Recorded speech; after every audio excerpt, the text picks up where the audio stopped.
Hello everyone, welcome back to my Facebook page once again.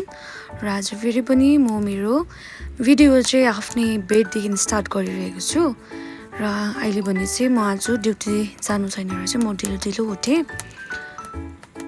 अनि आजको weather चाहिँ कस्तो छ भनेर चेक गर्दाखेरि चाहिँ आजको वेदर चाहिँ यस्तो छ।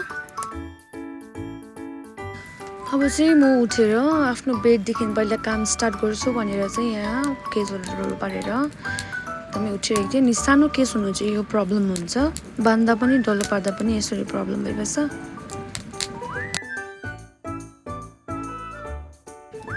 र मेरो बेडको कन्डिसन जस्तो छ, मैले नयाँ ट्रेन्ड देखेको थिएँ नि त टक साँच्चै नै इट वर्क्स गाइज। र अब चाहिँ म यहाँ ब्रस गर्नुको लागि बाथरुम आइरहेको छु। अब मुख सुख धोएर चाहिँ फ्रेस भएर मात्रै त्यहाँदेखि चाहिँ अरू काम गर्छु भनेर र यसो ब्रस गर्दै मेरो निधारहेको त पुरा चौरी परेछ हो, नाकको छेउमा पनि पुरा चौरी परेछ। अनि हरेस लाग्यो अब चाहिँ बुढेसकालले छुको रहेछ भन्दै सोच्दै ब्रस गर्दैछु।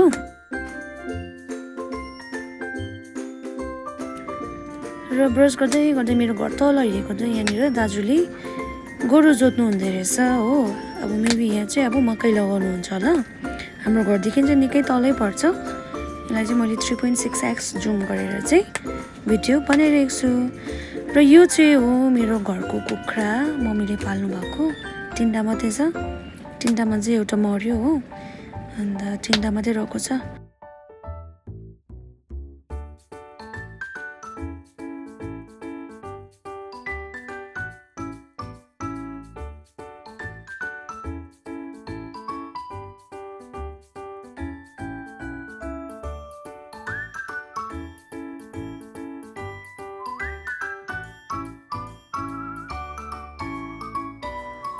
सो मेरो चाहिँ फेसमा यो फेस वास मात्रै एकदम सुटेबल हुन्छ अनि यसले चाहिँ एकदमै पिम्पल्स अनि यो ओइली स्किनलाई चाहिँ एकदमै यो गर्छ हैन। टोटली भनौँ न, मेरो चाहिँ अनुहारमा पहिला चाहिँ पुरा बेसी पिम्पल्स अनि एकदम ओइली स्किन थियो। यो चलाउन थालेको दिनदेखि चाहिँ एकदमै मेरो अनुहार पनि एकदमै ब्राइट ग्लो गर्छ हैन, अनि पिम्पल्स पनि आउँदैन, आएको छैन।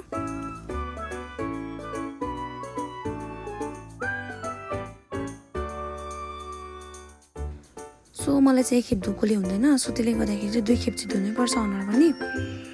अनि त्यो चाहिँ आफ्नो एउटा बानी हुन्छ, मेरो चाहिँ बानी यस्तो छ हो।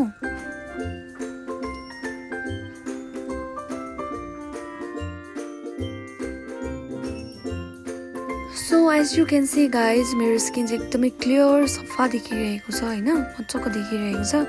म चाहिँ यो पहिलादेखि यही मात्रै युज गर्छु हो। र अहिले चाहिँ म किचनमा आएर अब कम्ती कफी बनाइ खानु पर्यो भनेर चाहिँ यहाँ कफी बनाउँदैछु हो। अनि म चाहिँ अरू बेला ब्ल्याक कफी मात्रै खान्छु। आज चाहिँ दुध पुरै प्रशस्तै उब्रिएको थिएर चाहिँ मैले कफी खाने प्लान गरेँ, मिल्क कफी।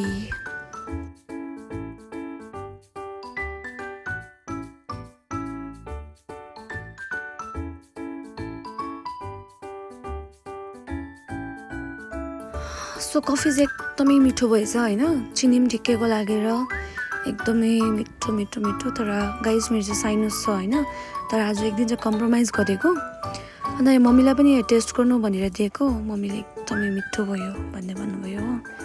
सो कफी खाएर चाहिँ अब म अर्को काम गरिहाल्नेछु। सो मेरो नेक्स्ट वर्क चाहिँ के थियो भन्दा मम्मीले फ्राइड राइस बनाएर खुवाऊँ भन्नुभयो। सो मैले चाहिँ यहाँ फ्राइड राइसको लागि यहाँनिर रेडी गर्दैछु। प्याज चाहिँ काट्नु बिर्सेछु र चाहिँ त्यहाँदेखि भिडियो पज गरिकन प्याज काटेर यहाँ हालेको चाहिँ तपाईँलाई देखाउँदैछु।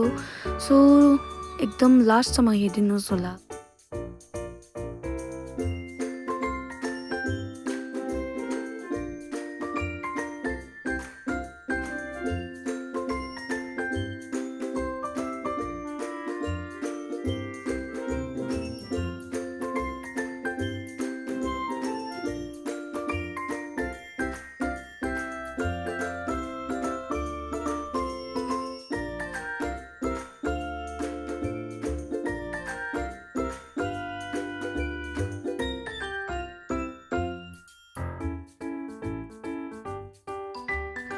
सो यहाँ हाम्रो फ्राइड राइस पनि रेडी भयो मम्मीले त खानु पनि थालिराख्नु भयो होइन युजली आई डोन्ट इट तर आज चाहिँ म घरमै बसेको कारणले गर्दा चाहिँ म आमासँग बसेर खाँदैछु यु क्यान सी गाइज यहाँ हाम्रो भेराइटिज अफ के भन्ने भेजिटेबल्सहरू होइन धेरै आइटम्सहरू छ लाइक साग र आलुको सुप छ यहाँनिर होइन पदेना पनि छ मम्मीले बिहानै उठेर चाना भुट्नु भएको थिएछ अन्त यहाँनिर गार्लिकको पत्ता र त्यसको डाक्ला अन्त यसमा चाहिँ डल्ले खोर्सानी सुकाएको डल्ले खोर्सानी छ सो त्योसँग चाहिँ गुवाम खाँदै थिएँ दुईजना मेरो स्टाफहरू आइपुग्नु भएछ होइन किनभने आज सुँगुरको कास्टेसन थियो नि त त्यसले गर्दाखेरि चाहिँ उहाँहरू आइसक्नु भएछ मम्मी चाहिँ क्यामेराबाट निस्किनु भयो अनि म चाहिँ कन्टिन्यू गर्दैछु यहाँनिर उहाँहरूसँग गफ गर्दै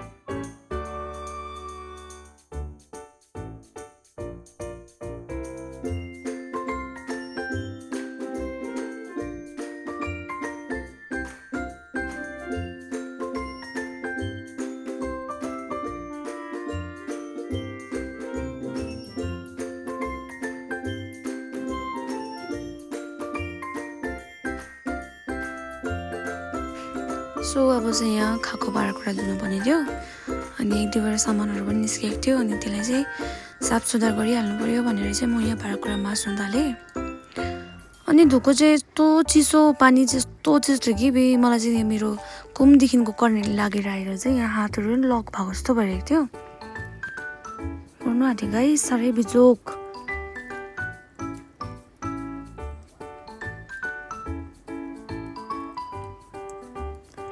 यस्तो आठिरहेको बेलामा चाहिँ छेउमा भएको मान्छे चाहिँ यहाँ कोही छेउमा भइदिएको भए चाहिँ एकै घुसिङले लडाइदिन्छु खालको रिस उठिरहेको थियो पानी उठिरहेर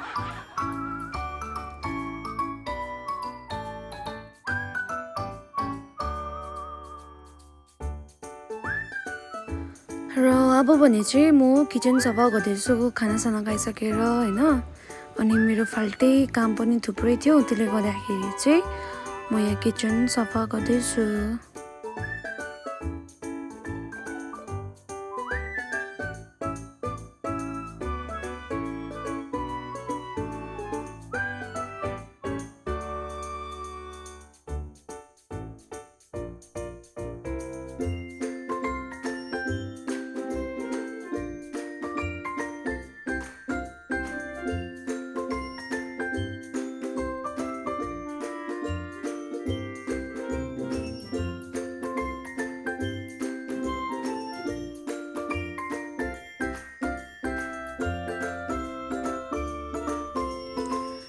सो अहिले भने चाहिँ अब म चारोमा आगो हाल्दैछु यहाँ मम्मीले अघि काटेर रेडी गरिरहनु भएको थियो होइन म चाहिँ यहाँ मेरो चाहिँ अब आगो हाल्ने पालो सो यहाँ चाहिँ मेरो सानो ओलिभियर यत्रो ठुलो भएको छ अनि ऊ पनि आज कहीँ गएन म चाहिँ ड्युटी गएको छुइनँ भने चाहिँ ऊ पनि कहीँ जान्दैन हो घरमा छु भने पनि घरमै बस्छ सो मेरो खुट्टामा लाठी पल्टिँदै यहाँ सुतिरहेको छ अनि यहाँ मसँगै मेरो साथी भइरहेको छ सो गाइज आजको भिडियोलाई म यहीँ एन्ड अप गर्न चाहन्छु Meet you guys in the next video. Bye bye.